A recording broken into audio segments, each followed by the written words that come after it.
A people cursed for all eternity. A man driven with vengeance and hate.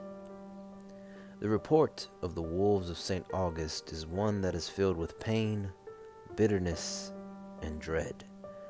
A very sad, very honest look at a side of the paranormal that isn't always black and white, but touched with a little hint of gray. The report of the wolves of St. August was filed by none other than Hellboy himself and Dr. Kate Coriggan. A little background first. In 1224, a monk by the name of Philip Myuu stumbled across the village of St. August while returning from a pilgrimage. At the castle rung a bell, and the vibrations of that bell moved him so much he wanted to venture there and pay his compliments to the royal family. When he arrived, he found the entire family praying to one of their gods, but Philip saw their display as devil worship, and without even a second thought, out of blind fear, he cast a curse upon them. Every 7th year, you shall take the shape of the wolf, and get food by fang and claw, and your reason shall remain human to better know the horror of your punishment. The royal family kept their curse a secret from the villagers until that fateful night they were caught hunting in their wolf forms and killed. Burying the secret even further, the villagers changed the name of St. August to Griart to escape the Inquisition. The Inquisition was a group of institutions within the government system of the Catholic Church, whose aim was to combat heresy. It started in 12th century France to combat religious dissent, in particular the Cathars and the Waldensians.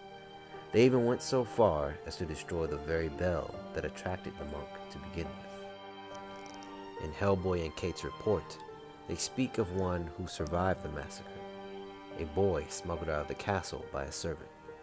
His name was William. William was the last of his people watching the slaughter of his own. The heavy stress he had to endure caused him to hate not only himself, but God. Prior to their investigation of Griart, Hellboy and Kate learned that Father Kelly, a man Hellboy had come to know personally, had gone there and vanished along with the 167 villagers as well. What we come to learn is that William carried the curse with him and, fueled with anger and hatred, massacred all of the villagers and had an immediate dislike for anyone who came to the village. Father Kelly sought to bring religion there, and with the heavy belief that God abandoned the place long ago, William murdered him. The lost souls of the villagers and the royal family were held captive there thanks to William and his anger.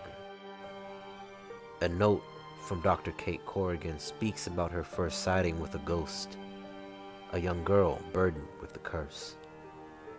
The girl asks Kate, "Why does God hate me?"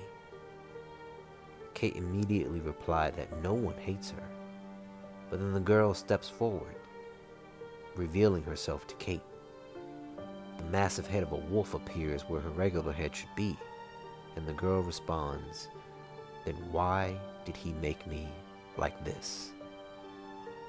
This being Kate's first sighting of a ghost was a deeply profound moment, and one that will stay with her for the rest of her days.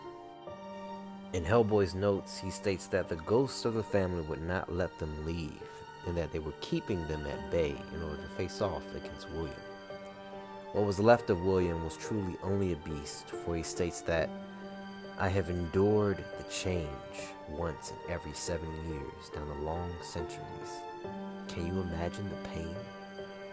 Better the iron spike, the wheel, the hook and sword. Better death than this. Each time more of the creature remains, until all that is man is this thin skin."